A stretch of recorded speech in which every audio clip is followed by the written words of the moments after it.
کے ساتھ وہاں سے آپ کی واپسی ہوئی. اس کے بعد کے معاملات کو آج ذکر کرتے ہیں. آپ صلی اللہ علیہ وسلم جب طائف کے علاقے سے باہر آتے ہیں تو اب ایک بڑا چیلنج، اس وقت کا ایک بڑا مسئلہ یہ تھا کہ اب دوبارہ سے مکہ میں داخلہ کیسے ہو. اور اسی فکر میں آپ صلی اللہ علیہ وسلم ایک باغیچہ جو راستے میں طائف اور مکہ کے بیچ میں آتا ہے وہاں کچھ دیر آرام کے لیے رکتے ہیں.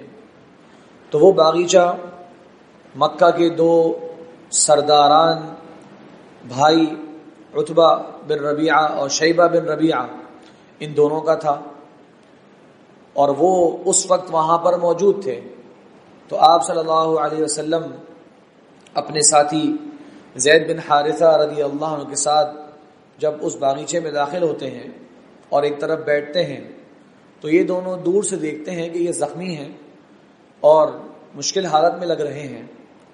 تو اپنے ایک کام کرنے والے غلام کو ان کی طرف روانہ کرتے ہیں اور کہتے ہیں جاؤ کچھ ذرا انگور توڑ لو اور کچھ کھجیاں بھی تھا توڑ لو اور یہ ٹھنڈا پانی جا کر ان کو پیش کرو، شاید یہ کسی مشقت میں ہیں. ان کے علم میں نہیں کہ آگے کیا واقعہ ہوا. تو ان کا جو غلام تھا اس کا نام عداس اور وہ نصرانی تھا. وہ آ کر آپ کے سامنے یہ کھجور اور انگور اور پانی پیش کرتا ہے. آپ صلی اللہ علیہ وسلم جب اسے تناول کرنے لگتے ہیں تو آپ کہتے ہیں بسم اللہ. وہ غلام بڑا حیران ہوتا ہے یہ الفاظ سن کر کہ عرب کی عادت تھی وہ بسمک اللہم کہا کرتے تھے. تو جب بسم اللہ، اللہ کا یہ وحدانیت والا نام جب وہ سنتا ہے پہلی بار تو کہتا ہے کہ یہ بات جو آپ نے کہی یہ کیا بات ہے، میں نے پہلی مرتبہ اس علاقے کے اندر یہ الفاظ سنے ہیں. تو اللہ کے رسول صلی اللہ علیہ وسلم نے اس سے سوال کیا اور کہا کہ تمہارا تعلق کس علاقے سے ہے؟ تو وہ عداس کہتا ہے کہ میرا تعلق نینوا سے ہے، اور یہ نینوا یہ عراق کا ایک شہر، آج موصل جو شہر ہے وہاں کے آس پاس کے علاقے کا پرانا نام تھا. تو کہتا ہے میں وہاں سے ہوں. تو پیارے رسول صلی اللہ علیہ وسلم نے وہ ایک بہترین انداز سے اس موقع پر دعوت دی اور کہا کہ اچھا تم میرے بھائی یونس بن متہ علیہ السلام کی جگہ سے ہو. تو وہ بہت حیران ہوا کیونکہ وہ اس علاقے کا تھا، بچپن میں کبھی غلام بنا لیا گیا، لیکن ظاہر ہے اپنے علاقے کی ایک بہت بڑی شخصیت یعنی کہ اللہ کے نبی یونس علیہ السلام جو وہاں سے گزرے، ان کا پورا نام یونس بن متہ، جو آپ حضرات جانتے ہیں جو مچھلی کے پیٹ میں رہے، لمبے واقعات ہیں ان کی سیرت. تو کہا اچھا تم ان علاقے سے ہو. تو اس نے فوراً سوال کیا اور آپ کو کیا معلوم کہ یونس بن متہ کون ہے؟ تو اللہ کے رسول صلی اللہ علیہ وسلم نے فرمایا کہ وہ میرے بھائی تھے، وہ اس بستی کی طرف اللہ کے نبی بنا کر بھیجے گئے اور میں اللہ کے حکم سے تمام کے تمام انسانوں کی طرف اللہ کا نبی بنا کر بھیجا گیا ہوں. اور اس موقع پر آپ صلی اللہ علیہ وسلم نے وہ زخمی مشکل حالات کے اندر بھی اسلام کا پیغام اس غلام نصرانی کو پیش کیا. اب یہ عتبہ شیبہ دور سے منظر دیکھ رہے ہیں اور آپس میں ایک دوسرے سے کہتے ہیں لگتا ہے اس کا جادو ہمارے غلام پر بھی اثر کر گیا. جس طرح سے یہ ان سے بات کر رہا ہے، جس طرح سے وہاں کھڑا ہے، لگتا ہے یہ محمد نے ان پر بھی جادو کر دیا یا اس پہ جادو کر دیا. بعض روایت میں آتا ہے، بہت زیادہ مستند روایات نہیں ہیں، کہ وہ پھر آپ صلی اللہ علیہ وسلم پر اس موقع پر ایمان بھی لے آتا ہے اور آپ کا ماتھا، آپ کے ہاتھ چومتا ہے، اور جب واپس اپنے یہ مالکوں کی طرف آتا ہے تو کہتے ہیں تم کیا باتیں کر رہے تھے اس سے؟ تو کہا یہ تو اس وقت کرۂ زمین پر سب سے افضل ترین انسان ہے، یہ تو وقت کا نبی ہے، جس طرح ہمارے پرانے انبیاء کرام آئے یہ بھی نبی ہیں. تو اس موقع پر جو روایت آتی ہے اس کے بڑے عجیب الفاظ ہیں کہ عتبہ اور شیبہ نے اس سے کہا کہ تمہارا جو دین ہے وہ اس کے دین سے بہتر ہے، یعنی تمہاری جو نصرانیت ہے وہ اس کے دین سے بہتر ہے. یہ نصرانیت سے مکہ کے لوگوں کو کسی قسم کی کوئی پریشانی نہیں. نصرانیت جو ہے وہ اس معاشرے کے اندر ایک غیر مؤثر دین ہو کے رہ گیا تھا. تو جو دین سب دینوں کو چلنے دے، ظاہر ہے عام طور پہ انسانی نفس اسی کو قبول کرے گا. اور آپ صلی اللہ علیہ وسلم کا سچا دین توحید، جس کا پیغام یہ صبح شام ان کے کانوں میں جب پڑ رہا ہے، جو ان کو اپنے جھوٹے معبودوں سے متنفر کرنے کی پوری کوشش ہے، یقیناً وہ ان کو پسند نہیں آئے گا. بہرحال آپ صلی اللہ علیہ وسلم وہاں سے جب آگے بڑھتے ہیں تو وہاں بھی اللہ کی طرف سے ایک اور بشارت آتی ہے کہ آپ نے کچھ دن وہاں پر قیام کیا تو وہاں پر ایک جنوں کی جماعت بھی آپ صلی اللہ علیہ وسلم پر ایمان لے کر آتی ہے. تو سورہ احقاف کے اندر غالباً آیت 29, 30, 31 میں ایک جنوں کی جماعت کا ذکر ہے. یہ وہیں طائف سے واپسی پر آپ صلی اللہ علیہ وسلم سے انہوں نے قرآن مجید کو سنا اور یہ اس پر ایمان لے کر آئے. اس کے بعد اب پریشانی یہ تھی کہ مکہ میں دوبارہ داخلہ کیسے ہو. تو آپ صلی اللہ علیہ وسلم نے مکہ کے بڑے بڑے سرداران کو پیغام بھیجنا شروع کر دیا کہ کون ہے جو آپ کو پناہ دے کہ آپ مکہ میں داخل ہو سکیں. ہر بڑے سردار نے اپنا اپنا عذر بیان کرنا شروع کر دیا. کسی نے کہا کہ میری وہ حیثیت نہیں ہے قوم میں کہ میں آپ کو پناہ دوں تو مکہ والے قبول کر لیں. کچھ نے کہا میں تو حلیف ہوں، مطلب میرا خود ان کے ساتھ معاہدہ ہے، میں یہاں کا اصل رہنے والا نہیں ہوں. یہاں تک کہ آپ صلی اللہ علیہ وسلم کا پیغام جب مطعم بن عدی کے پاس پہنچا تو اس نے کہا کہ میں آپ کو پناہ دوں گا اور میں آپ کو سیف انٹری مکہ کے اندر دلواؤں گا، آپ میرے علاقے میں پہنچ جائیں. آپ صلی اللہ علیہ وسلم رات کے وقت وہاں پہنچتے ہیں. اس نے آپ کو وہاں پر ٹھہرایا اور اگلے دن صبح ہوتے ہی اپنے ساتھ بعض روایت میں 8 جوان بیٹوں کو کہا کہ اٹھو اور ابھی ہم مکہ میں داخل ہوں گے. آپ صلی اللہ علیہ وسلم کو کہا کہ ساتھ چلیے. جنگ کی جو درع ہوتی ہے، آرمر جسے کہتے ہیں، وہ باقاعدہ پہنا اس موقع پر. اپنے بچوں کو بھی پہنوایا اور تلوار ہاتھ میں لی اور کہا کہ آپ مکہ میں ایسے داخل ہوں اور سب سے پہلے داخل ہو کر کعبہ کا طواف کریں کہ سب کو معلوم ہو جائے کہ آپ دوبارہ مکہ آ گئے ہیں اور آپ کو مکہ سے دور کوئی نہیں کر سکتا. یہ مطعم بن عدی مسلمان نہیں ہے. مطعم بن عدی اپنی جو قوم کا دین ہے اسی پر قائم ہے. آپ صلی اللہ علیہ وسلم مکہ میں داخل ہوتے ہیں. مطعم بن عدی کے بچے کعبہ کے چاروں طرف پھیلے ہوئے ہیں، تلوار ہاتھ میں لی ہوئی ہے. فوراً سے ابو سفیان اس کی طرف لپکتے ہیں پریشان حالت کے اندر اور کہتے ہیں امجیر ام تابع، یہ بتاؤ کہ تم نے ان کو خالی پناہ دے رکھی ہے یا ان کے تابع دار بن چکے ہو یا ان کے دین میں داخل ہو چکے ہو.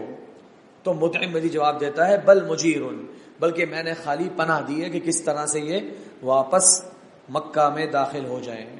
تو گویا کہ وہ ایک سکون کا سانس لیتے ہیں اور کہتے چلیں ٹھیک ہے، ہم نے آپ کی اس پناہ کا لحاظ رکھنا ہے اور ہم اس کو قبول کرتے ہیں. اس طرح سے آپ صلی اللہ علیہ وسلم مکہ مکرمہ میں طائف سے دوبارہ سے داخل ہوتے ہیں.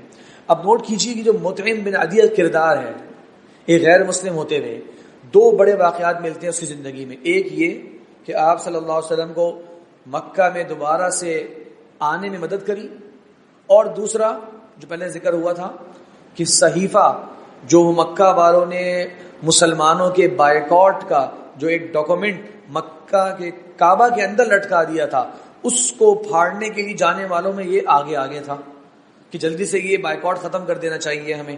یہ 2 مطعم بن عدی کے مواقف آپ صلی اللہ علیہ وسلم نے کب یاد رکھے؟ ذرا سوچئے. یہ 10واں سال ہے، پھر 3 سال مکہ میں اور رہے، پھر 2 سال مدینہ منورہ میں پہنچ گئے. 5 سال کے بعد جنگ بدر کے موقع پر جب آپ صلی اللہ علیہ وسلم کے ہاتھ میں مکہ کے 70 قیدی آتے ہیں، مکہ کے 70 قیدی، بڑے بڑے اس کے اندر ان کے بادشاہ، بڑے بڑے ان کے سرداران، آپ صلی اللہ علیہ وسلم ان کی طرف دیکھتے ہیں، اشارہ کرتے ہیں، اپنے صحابہ سے کہتے ہیں لو کان مطعم بن عدی حیا وکلمنی فی ہؤلاء النتنا لترکتهم له. آج اگر مطعم بن عدی زندہ ہوتا اور مجھ سے ان کے بارے میں کہتا کہ محمد تم نے 70 مکہ کے لوگ پکڑ لیے ہیں، ان سب کو میرے لیے چھوڑ دو، میں 70 کے 70 کو مطعم بن عدی کے کہنے پہ چھوڑ دیتا. یہ آپ صلی اللہ علیہ وسلم کا اخلاق تھا، یہ آپ صلی اللہ علیہ وسلم کی وفاداری کا جذبہ تھا کہ ایک غیر مسلم نے بھی آپ کے ساتھ اگر کوئی بھلائی کری تو آپ صلی اللہ علیہ وسلم اس بھلائی کو نہ صرف یاد رکھتے بلکہ آپ نے ان 5 سال بعد اس بھلائی کے بارے میں سوچی. کتنی بڑی بات کی کہ آج مجھ سے 70 کے 70 قیدی وہ آزاد کروا لیتا، میں چھوڑ دیتا، اس نیکی کا بدلہ کر دیتے ہوئے جو اس نے میرے ساتھ طائف سے واپسی پر کی تھی. بہرحال آپ صلی اللہ علیہ وسلم مکہ مکرمہ آ جاتے ہیں. مکہ والوں کی تکلیفوں کا سلسلہ جاری ہے، یہاں تک کہ ابو بکر صدیق رضی اللہ عنہ وہ بھی ان تکلیفوں سے بہت زیادہ دل برداشتہ ہو کر مکہ کو چھوڑ کر ہجرت حبشہ کی طرف اپنا ارادہ کر لیتے ہیں اور حبشہ والے مسلمانوں کو جوائن کرنے کا ارادہ کر لیتے ہیں، یہاں تک کہ مکہ کو چھوڑ بیٹھے اور برق الغماد نامی جگہ وہاں پہنچ گئے۔ جب وہاں پہنچے تو وہاں کا اس علاقے کا ایک بہت بڑا سردار ابن الدغنہ اس کا نام ہے، وہ ان کو وہاں ملتا ہے۔ حضرت صدیق رضی اللہ عنہ مکہ کے معزز شخصیات میں سے تھے۔ کہتا ہے کہاں جا رہے ہیں؟ کہا کہ میں اپنے ساتھیوں کے ساتھ حبشہ کی طرف جا رہا ہوں، مکہ چھوڑ گئے تھے۔ اس نے کہا مثلک لا یخرج ولا یخرج، اے ابوبکر صدیق آپ جیسا شخص نہ ہی اپنی قوم کو چھوڑ سکتا ہے، نہ ہی اس کی قوم کے لیے لائق ہے کہ وہ آپ جیسے شخص کو اپنے درمیان سے باہر نکالیں۔ آئیے واپس چلیے میرے ساتھ، قریش کیسے آپ کو پناہ نہیں دیں گے، میں اس معاملے میں آپ کا ساتھ دوں گا۔ جب واپس آیا تو قریش سے کہا کہ میں نے ان کو پناہ دی ہے، یہ واپس اپنے گھر میں رہیں گے اور کوئی انہیں تکلیف نہیں پہنچائے گا۔ تو بہرحال لمبا واقعات ہیں۔ ابوبکر صدیق رضی اللہ عنہ کے بارے میں قریش کا ذرا سنیے کہ قریش نے کنڈیشن کیا رکھی۔ قریش کہتے ہیں ہم اس شرط پہ ان کو واپس آنے دیں گے کہ یہ اللہ کی عبادت اپنے گھر میں رہ کے کریں گے، باہر کعبہ میں آ کر اور لوگوں کے سامنے نہیں کریں گے۔ یہ ایمان کے جو مناظر تھے، اللہ کی عبادت کے جو منظر تھے، نماز ہے، اس میں قیام ہے، اس میں قرآن کی تلاوت ہے، یہ مکہ کے کفار کو ایک لمحہ قبول نہیں تھا۔ ابو صدیق رضی اللہ عنہ نے بات قبول کری، اپنے گھر کے صحن کے اندر ایک مصلی بنا لیا، وہاں پر نماز پڑھتے، وہاں پر قرآن کی تلاوت کرتے۔ قریش نے دیکھا کہ ان کی عورتیں اور بچے وہ ان کے گھر کے دائیں بائیں جا کر جمع ہو جاتے ہیں، ابوبکر صدیق رضی اللہ عنہ سے قرآن کی تلاوت سن کر تعجب میں رہتے ہیں، اور وہ جو رو رہے ہوتے ہیں قرآن سن کر، قرآن پڑھ کر، اس پر ان کے بچے بہت متاثر ہوتے ہیں۔ قریش کو خطرہ ہوا کہ ایسا نہ ہو کہ ہماری عورتیں اور بچے اسلام قبول کر لیں۔ اگلے مرحلے میں کیا کہا ابن الدغنہ سے کہ جا کے ان سے کہیے کہ یہ اپنے گھر کے اندر والے کسی حصے میں عبادت کریں، باہر صحن میں بات کرنا بھی جو ہے وہ الاؤ نہیں۔ ابوبکر صدیق کے پاس کے آیا اور کہا کہ بھائی یا تو میرا ذمہ واپس کر دو، یا پھر یہ قریش کہہ رہے ہیں کہ تمہیں گھر کے اندر جا کر عبادت کرنی ہے وہ کرو۔ ابوبکر صدیق نے کہا بلکہ میں تمہارا ذمہ واپس کرتا ہوں اور اپنے آپ کو اللہ کے ذمے میں لے کر آتا ہوں، مجھے تمہاری ذمے کی کوئی ضرورت نہیں۔ پھر اس کے بعد ابو صدیق رضی اللہ عنہ دوبارہ سے مکہ میں ہی ٹھہر گئے۔ یہ بہرحال بہت سے واقعات ہیں، بڑی ایمانی کیفیات ہیں، مختصراً ہم تذکرہ کر کے آگے بڑھ رہے ہیں، یہاں تک کہ 11واں سال آ جاتا ہے نبوت کا۔ اس میں آپ صلی اللہ علیہ وسلم کی جو عادت تھی کہ جو حج عمرے کے موسم ہوا کرتے، اس میں آپ صلی اللہ علیہ وسلم جو لوگ مکہ آتے ان سے ملاقات کرتے اور ان کو اسلام کا پیغام پیش کرتے، اور مکہ والے وہ آپ کے پیغام کو خراب کرنے کی کوشش کرتے۔ اس موقع پر مدینہ منورہ سے خزرج کے 6 نوجوان پہلی مرتبہ مدینہ منورہ آتے ہیں، کافی عرصے بعد۔ اللہ کے رسول صلی اللہ علیہ وسلم کی ان سے ملاقات ہوتی ہے۔ تمہارا تعلق کہاں سے ہے؟ ہمارا تعلق مدینہ منورہ سے ہے۔ مدینہ منورہ کے کون سے قبیلے سے ہو؟ ہم خزرج سے ہیں۔ آپ صلی اللہ علیہ وسلم ان پر اسلام کا پیغام پیش کرتے ہیں۔ اب یہ بات ذہن میں رکھیے کہ مدینہ منورہ کے اندر یہودیوں کی ایک آبادی پہلے سے آباد تھی، 3 ان کے بڑے قبیلے مدینہ میں آباد تھے، اور خیبر کے علاقے میں تقریباً 7 قبیلے آباد تھے، اور یہ اس علاقے میں اسی لیے آئے تھے کہ آخری رسول نے اس علاقے سے آنا ہے، اور ان کا گمان تھا کہ وہ آخری رسول بھی بنو اسحاق میں سے ہوں گے، تو جناب ہم ان کے ساتھ مل کر پوری دنیا کے اندر ان کے دین کو نافذ کریں گے۔ تو جب انصار کی ان 6 نوجوانوں نے آپ صلی اللہ علیہ وسلم سے اسلام کا پیغام سنا تو جیسے حیران ہو کے ایک دوسرے کی طرف دیکھا اور کہا کہ یہ تو وہی باتیں ہیں جو مدینہ کے اندر یہود ہم سے کہا کرتے تھے کہ ایک شخص نے آنا ہے، اس کی یہ تعلیمات ہوں گی، اس کی یہ باتیں ہوں گی، یہ تو وہی شخص ہیں۔ اس سے پہلے کہ یہود ان پر ایمان لے کر آئیں، ہمیں اس خیر میں آگے بڑھ جانا چاہیے اور ہمیں ان پر ایمان لے کر آنا چاہیے۔ تو یہ 6 خزرج کے نوجوان آپ صلی اللہ علیہ وسلم پر ایمان لے کر آتے ہیں، اور آپ صلی اللہ علیہ وسلم ان کو دوبارہ سے واپس مدینہ وہ روانہ ہو جاتے ہیں۔ آئندہ سال یعنی کہ 12واں سال جو ہے نبوت کا، اس میں یہ نوجوان 12 کی تعداد میں اس بار آتے ہیں۔ بعض روایت میں آتا ہے کہ 10 خزرج سے اور دوسرا قبیلہ اوس قبیلہ جو تھا اس کے 2 حضرات یہ آتے ہیں آپ صلی اللہ علیہ وسلم سے ایک ٹیلے پر، ریت کا ٹیلا جسے کہتے ہیں عقبہ۔ سیرت کی کتابوں کے اندر عام طور پہ یہ ٹاپک بیعت العقبہ کے نام سے ذکر کیا جاتا ہے۔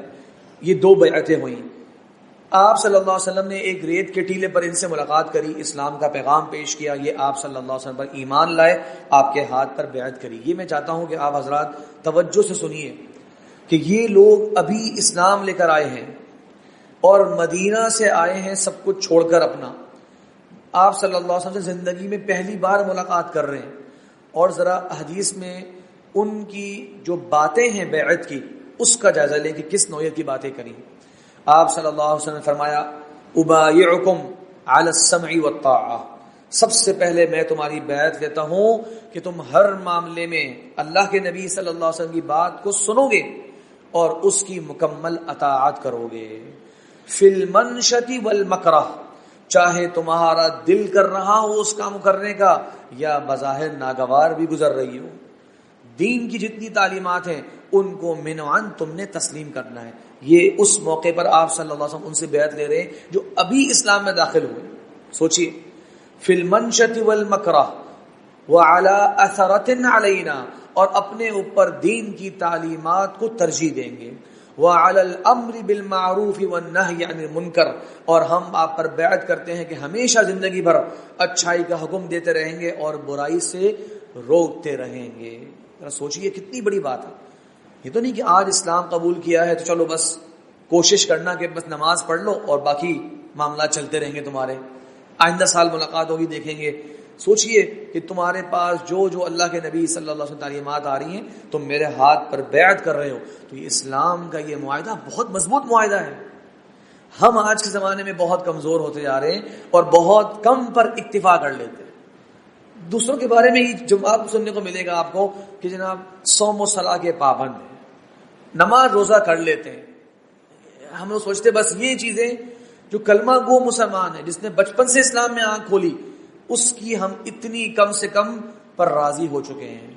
اور یہ لوگ جو زندگی کس طرح گزار چکے تھے، آپ صلی اللہ علیہ وسلم پہلی مرتبہ ان سے ملاقات کر رہے ہیں اور آپ کے ہاتھ پر ہاتھ رکھ کر بیعت کر رہے ہیں کہ ہم آپ کی ہمیشہ ہر معاملے میں سماع و اطاعت کیا کریں گے، چاہے وہ ہمیں ناگوار کیوں نہ گزرے، کیونکہ بعض مرتبہ دین کی کچھ تعلیمات ایسی آتی ہیں جو نفس پہ بھاری ہوتی ہیں۔ ضروری نہیں کہ ہر چیز کے اندر آپ کو بڑی دلچسپی اور بڑی دل جمی اور بڑی، جسے کہتے ہیں آپ کا دل بڑا خوش ہو ہمیشہ اس چیز کو اپناتے ہوئے۔ یہاں میری ایک بات یاد آئی، امام سفیان الثوری رحمہ اللہ قول کہتے ہیں کہ میں نے رات کے قیام پر اپنے نفس کے ساتھ مجاہدہ کیا 20 سال، یعنی 20 سال تک جہاد کرتا رہا کہ میں رات کے وقت قیام اللیل کر سکوں، اور اس کے اگلے 20 سال میں نے اس قیام اللیل کی لذت کو محسوس کیا۔ 20 سال تک مجاہدہ کیا، یہاں تک کہ نفس اس کا عادی بن گیا۔ اس کے بعد جو اگلے 20 سال تھے اس میں یہ میرے لیے انتہائی لذت والی عبادت بن گئی، انتہائی میرے لیے خوشی کا سبب بن گئی۔ تو دین اسلام کی تعلیمات کی بہرحال برکت ہے، اس کی بہرحال اہمیت ہے، اور ہر حال میں آپ صلی اللہ علیہ وسلم کی تعلیمات کو اپنانے میں ہی عافیت ہے۔ بہرحال تو یہ واقعہ ہوا 12ویں سال کے اندر۔ 12ویں سال میں ہی بعض روایت کے مطابق واقعہ اسراء اور معراج ہوتا ہے، اور بعض علماء کی رائے یہ ہے کہ یہ طائف سے واپس آنے کے بعد آپ صلی اللہ علیہ وسلم کی دل جمی کے لیے اللہ تعالیٰ نے 10ویں سال میں ہی واقعہ اسراء و معراج فرمایا۔ بہرحال اس میں تاریخ میں اختلاف موجود ہے اور انشاءاللہ کوئی حرج کی بات نہیں، بعض سیرت کے واقعات کی تاریخ میں اختلافات مل جاتے ہیں۔ اب آپ صلی اللہ علیہ وسلم کے واقعہ اسراء پر مختصر بات کر لیتے ہیں، پھر انشاءاللہ دوسری بیعت عقبہ کے بارے میں کچھ بات کریں گے۔ واقعہ اسراء معراج کا خلاصہ کیا ہے؟ لمبا واقعہ ہے، اور یہ آپ سمجھ سکتے ہیں کہ ذخیرہ حدیث میں جس واقعے کی تفصیلات سب سے زیادہ آئی ہیں سیرت کے واقعے کی، وہ یہ واقعہ اسراء اور معراج ہے۔ حتیٰ کہ صحیح بخاری کے اندر 20 احادیث واقعہ اسراء و معراج کے تعلق سے ہیں، 18 احادیث صحیح مسلم میں واقعہ اسراء و معراج کے تعلق سے ہیں۔ اور یہ بھی فائدے کی بات ذہن میں رکھیے، جن حضرات کے لیے شاید یہ بات نہیں ہو کہ ہم لوگ اکثر مکس کر دیتے ہیں کہ واقعہ اسراء و معراج ایک ہی چیز ہے۔ اسراء عربی زبان میں کہتے ہیں رات کے وقت کے سفر کو، تو آپ صلی اللہ علیہ وسلم کو رات کے وقت میں براق جانور جو کہ خچر کے سائز کا تقریباً ہے، اس سے تھوڑا چھوٹا، اس جانور پر آپ کو مکہ سے بیت المقدس 1500 کلومیٹر کا سفر یہ کروایا گیا۔ اسے کہتے ہیں اسراء، رات کے وقت کا سفر۔ اور معراج ہے اوپر چڑھنا، آسمان کی طرف چڑھنا، کس چیز پر چڑھا اس کا ذکر کسی روایت میں نہیں ہے. تو براق جانور کا کام ختم ہو جاتا ہے آپ صلی اللہ علیہ وسلم کو بیت المقدس پہنچا کر. اور صحیح بخاری کی حدیث ہے کہ اللہ کے رسول فرمایا کہ میں نے اس کو وہاں سے باندھ دیا جہاں انبیاء کرام اپنے اسی جانور کو باندھا کرتے تھے. تو یہ نبیوں مختلف انبیاء کرام کی سواری رہا ہے. اب آپ صلی اللہ علیہ وسلم کو واقعہ معراج سے پہلے اور اسراء سے پہلے حضرت جبریل علیہ السلام آپ کے گھر آتے ہیں. اس موقع پر بھی آپ صلی اللہ علیہ وسلم کا سینہ اطہر کھولا جاتا ہے. آپ کے دل کو دوبارہ سے ایک سونے کے برتن میں زمزم کے پانی سے دھلایا جاتا ہے اور آپ کے دل کو علم و نور سے بھر دیا جاتا ہے, حکمت اور نور سے بھر دیا جاتا ہے. اہل علم اس میں ایک حکمت بیان کرتے ہیں کہ یہ ایک غیر معمولی نوعیت کا سفر جو ہو رہا ہے, غیر معمولی نوعیت کا سفر جو ہو رہا ہے, اس کے لیے بھی دل کی ایک بہت مضبوطی درکار ہے. اللہ تبارک و تعالی نے معاملات کو اسباب سے جوڑا ہوا ہے, تو یہ بظاہر اس سفر کی تیاری کا ایک سبب ہے کہ آپ صلی اللہ علیہ وسلم کے سینے کو, آپ کے دل کو اتنا مضبوط کیا جائے کہ یہ اتنی دور کی مسافت طے کرنے کے لیے تیار ہو. واللہ اعلم. بہرحال آپ صلی اللہ علیہ وسلم کو لے جایا جاتا ہے اور آپ لمحہ بھر میں بیت المقدس پہنچ جاتے ہیں. یہ آپ کے معجزات میں سے ہے. اس کے بعد وہاں پہنچ کر آپ نے بعض انبیاء کرام کو نماز پڑھائی. اس میں دو روایات ہیں, بعض میں ہے کہ معراج سے واپسی میں پڑھائی اور بعض روایت میں ہے کہ جانے سے پہلے پڑھائی. امام ابن حجر اسقلانی رحمہ فرماتے ہیں کہ زیادہ بہتر بات یہ معلوم ہوتی ہے کہ آپ نے آسمان پہ جانے سے پہلے ان انبیاء کرام کو بیت المقدس میں امامت کرائی.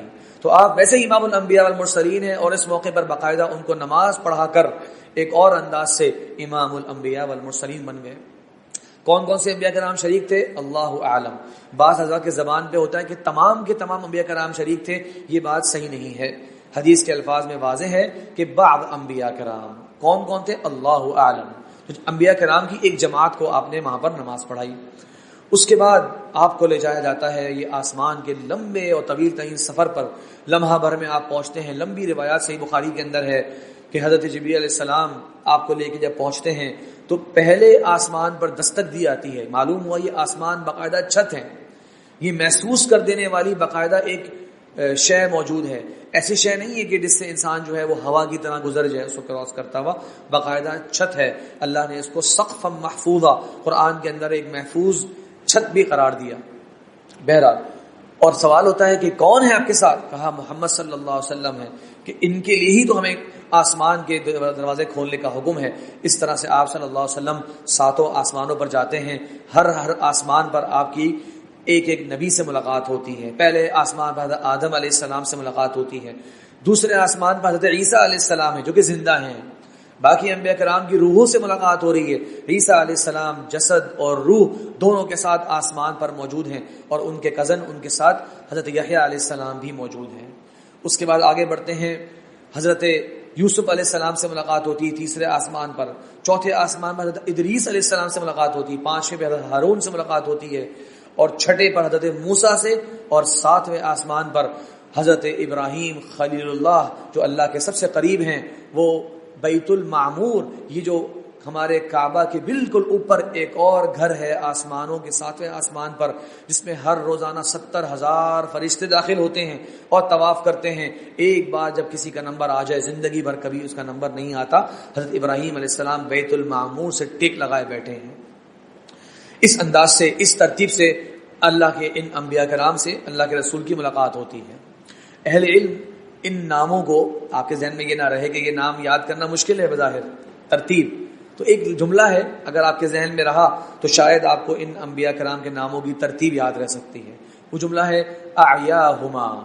اعیاہما تو الف سے آدم ہے, عین سے عیسیٰ ہے, پھر یا سے یوسف ہے, پھر الف ہے اس سے ادریس, ہما ہا سے ہارون ہے, میم سے موسیٰ ہے اور پھر الف سے ابراہیم. تو اعیاہما یہ اگر جملہ یاد رہے تو انبیاء کرام کی ترتیب یاد رہتی ہے. اہل مدارس اس طرح سے کچھ چیزیں یاد بھی کرتے ہیں, طلبہ کے لیے آسانی ہوتی ہے ان چیزوں میں. بہرحال ان سے ملاقات ہوتی ہے, ان سے گفتگو بھی ہوتی ہے. حضرت ابراہیم علیہ السلام ان کا استقبال بھی کرتے ہیں.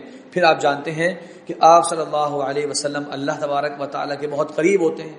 کہاں؟ عند سدرۃ المنتہا. یہ بیری کا ایک عظیم درخت جس کے پتے جو ہے وہ ہاتھی کے کان جیسے ہیں. جس کے پتے ہاتھی کے کان جیسے اور جس کے بڑے بڑے ضخیم پھل ہیں، جس کا ذکر احادیث میں آتا ہے، وہاں تک پہنچتے ہیں. اس کے بعد کوئی فرشتہ آگے نہیں بڑھ پاتا. وہاں اللہ تبارک و تعالیٰ سے کلام فرماتے ہیں. اس کا ذکر سورہ نجم میں ہے.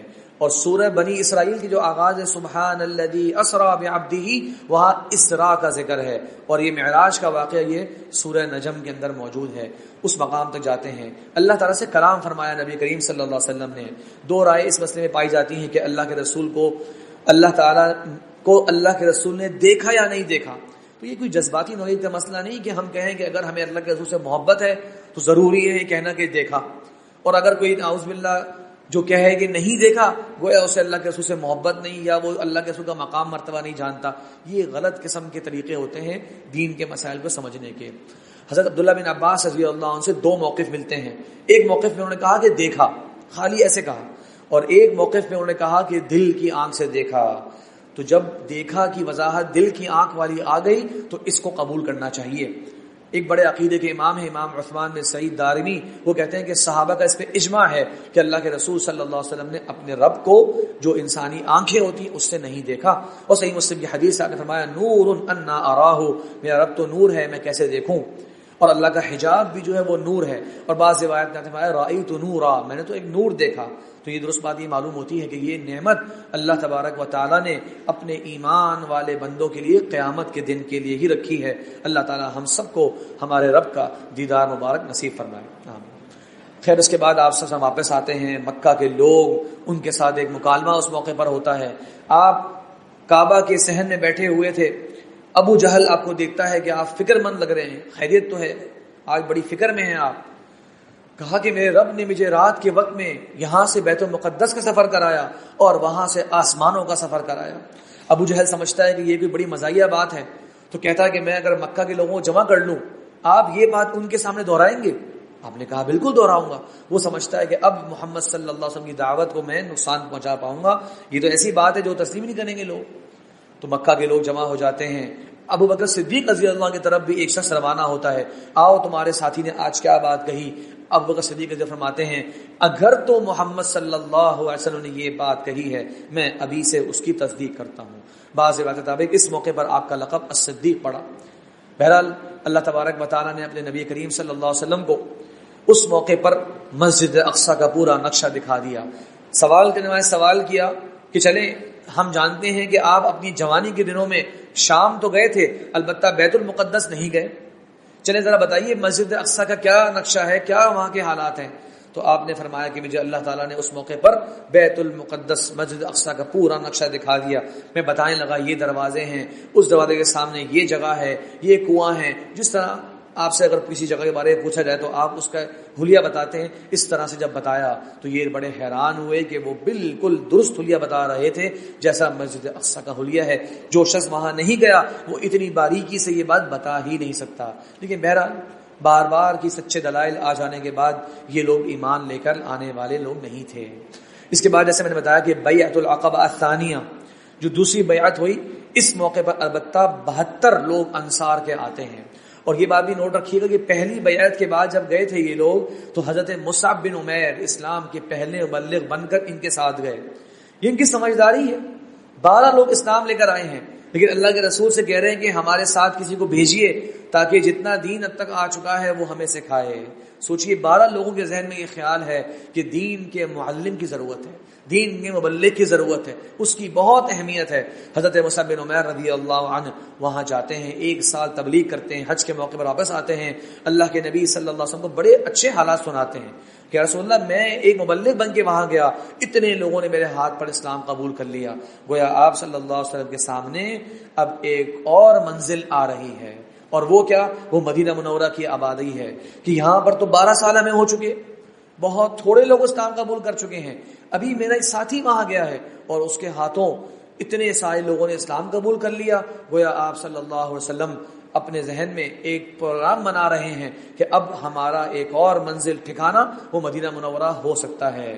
لیکن یقیناً جب تک اللہ کا حکم نہیں آئے گا نبی کریم صلی اللہ علیہ وسلم ہجرت نہیں فرمائیں گے. تو پھر 13ویں سال کے اندر بیعت العقبہ الثانیہ ہوتی ہے جس میں 72 لوگ آتے ہیں مدینہ منورہ سے، 2 خواتین اور 70 مرد، ان سے آپ صلی اللہ علیہ وسلم وہیں ٹیلے پر ملاقات کرتے ہیں. آپ کے چچا عباس بھی آپ کے ساتھ ہوتے ہیں. بہرحال اس کی تھوڑی بہت تفصیلات انشاءاللہ. اور پھر سفر ہجرت اللہ نے موقع دیا تو آئندہ خطبے میں انشاءاللہ جب موقع آیا تو اس پہ بات کریں گے. وآخر دعوانا ان الحمدللہ رب العالمین.